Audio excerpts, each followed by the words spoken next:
Hello and welcome to Nitro Talk. I hope everyone enjoyed the 100th video special, but time to get back down to business. Please like and subscribe. Anybody who's new here, this is the place to be. If you are into nitro engines, nitro vehicles, anything to do with the nitro side of the RC hobby, we're going to take a look at it here. Today I've got a really cool one for you. I kind of was looking, as happens a lot with me, I'll be looking for something else and come across something that, hey, I think my viewers would like to see. This is a pretty interesting one. There's a lot to look at here. Let's put it that way. So, without further ado, this thing. All right. This right here, I see as the perfect example of making do with what you have. Whoever had this vehicle, this was the one they had. And you could tell they had it for a long time. Did a lot of work to it, did a lot of customizing, upgrading. This thing was well loved, well used. Look at that chassis there. That's all burnt on, caked on oil and grease there. This thing was ran a lot.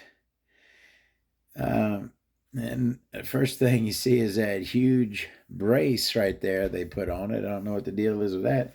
Now, what is this, you may ask? And I'm not 100% positive. I believe it to probably be a Duratrax, but I cannot say for sure. Boy, there's a lot. Like I said, there's so much to see here. We got some interesting stickers. So we got Monster Energies right on the bottom here. We got a couple different of these jet stickers. Another Monster Energy on the servo. Is that SIDI on there? I'm not really sure what that is. Got a piece of a blue sticker on there. Yeah, they stickered up this thing. Now, I had noticed,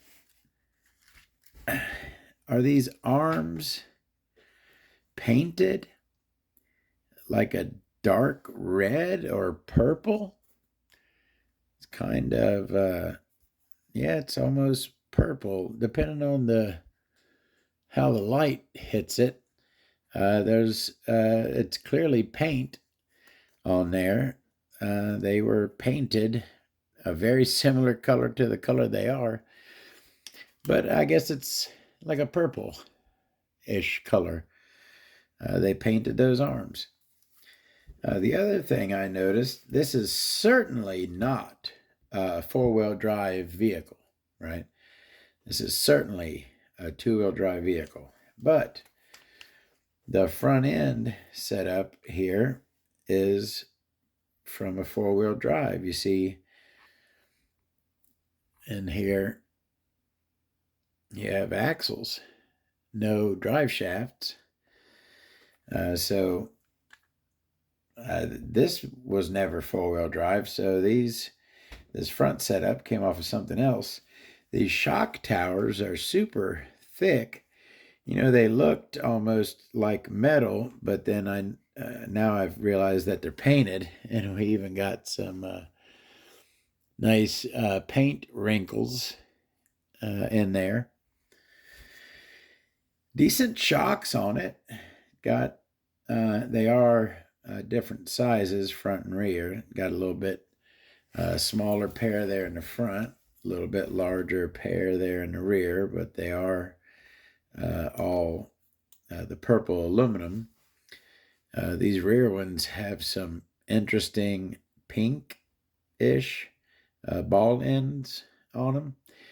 I just noticed a couple nice red screws or bolts right there. Got one green ball cup there, but not a matching one on this side.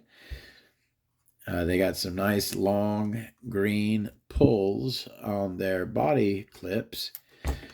I see a classic. This was a classic way that this was done back in the day. So you had your extra antenna wire you needed to, do something with. So you wrap it around, put a piece of fuel line to keep it in place, a couple more twirls around. I guess a zip tie there. Yeah, whoever did this did a lot of, they took care to do that. You know what I mean? Someone did a ton of work. You can tell that they had this thing for a long time and did a lot of work to it. We're nowhere near done looking at all the stuff on this.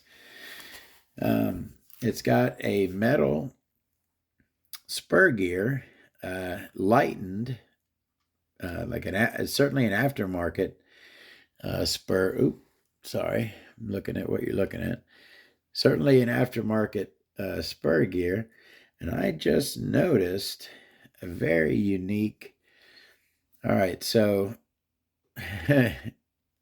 over here we have a universal, which, holy smokes. Okay, never mind. We have a universal over here, right, on this side in the rear. But on this side, we have a dog bone. And it is a unique dog bone with a larger section in the middle. So it's a dog bone with a big section right in the center. That's kind of weird. But a dog bone on one side, universal on the other side. No drive shafts up front. I believe that this is probably the clutch bell. And it is, and man, that's a pretty high tooth count clutch bell. It's like a 25 or so tooth clutch bell there. Maybe 23, 25, somewhere in there. We have some purple aluminum standoffs right there. I don't know how much I am willing to guess that some of this is totally custom. This whole plate here could be totally custom. I'm not familiar with this vehicle, so I can't say for sure.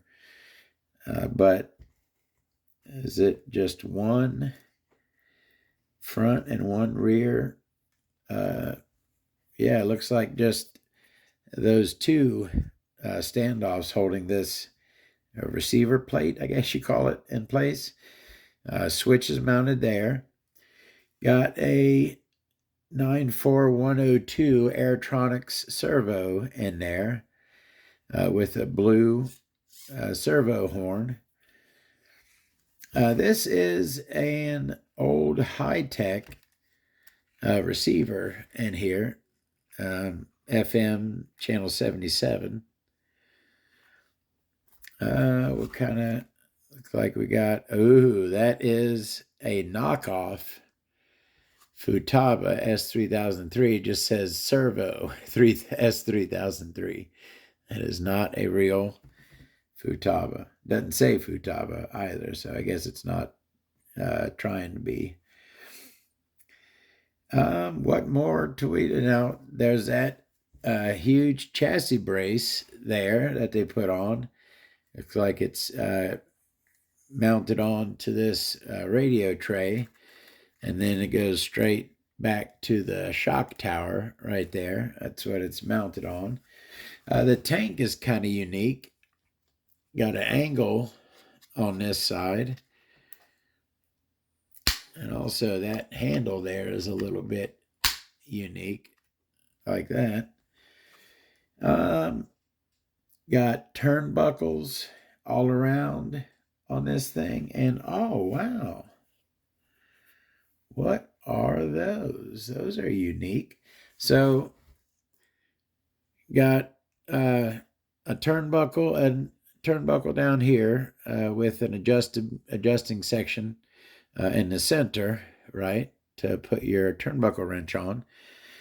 But then these upper links are also adjustable turnbuckles, but these are pretty cool looking. They do also have the adjusting center section, but these are just kind of they're two totally different design turnbuckles. And I like these upper ones. These are unique and pretty cool turnbuckles. Same, got the pair up top and the pair in the bottom. And it looks like we have some of those green ball cup ball ends on the steering. It's got a servo saver, an adjustable servo saver on this thing. Got some yellow ball ends and a servo saver on that knockoff servo there. Just a ton of stuff to look at on this thing, huh? We got one purple washer there, one blue washer there. I mean, this person had a toolbox with some spare parts, I could imagine. This rear body mount situation is unique. That's probably what's going to identify this vehicle. Whoever recognizes this rear piece, body mount piece right here. I don't see any name on anything. No DTX for Duratrax on anything. So, I don't know for sure if it's a Duratrax. But it is a nitro 10th scale 2-wheel drive with a 4-wheel drive kind of setup. And tons of stuff to look at on it. Did I miss anything? We got a purple filter there. Just how many different colored things are on here? Green, purple, orange, pink, green, purple, yellow, green, purple, yellow, or orange, blue. They colored the arms purple. I mean, they liked their color on this thing, for sure. Yeah, and the rear has the standard style turnbuckles up top. I'm probably going to take those turnbuckles off of there. I like those. Those are unique turnbuckles, those top ones there. I like those. They're a little bit rough. If they clean up nicely, though, I will dig those. So that is this thing. Unique for sure. I don't really know. I'm sure it could be gotten running. Oh, what's that? Is the brake on? Now it feels like our, oh, huh. It was kind of just stuck, but now it's freed up. Oh, okay. It seems to be operable. Mount situation is a little bit ate up. But I think I could get a mount on there. I guess it'd be possible to get this thing going. Are those Road Hog? Those are Proline Road Hog tires on it all the way around. And I'm not sure what those wheels were called, but I believe those are Pro Lines as well. Or RPM, maybe, those wheels. But okay, I think we've seen enough of this interesting 10th scale vehicle that someone had and loved for a long time, did a lot of customizing on. This was someone's nitro vehicle that they spent a ton of time with. All right. Thank you very much for watching. Hope you like I'm going to call it a Duratrax question mark, maybe. And if someone knows for sure what it is, please clue me in. Thank you very much for watching. Hope you enjoyed. We'll see you next time.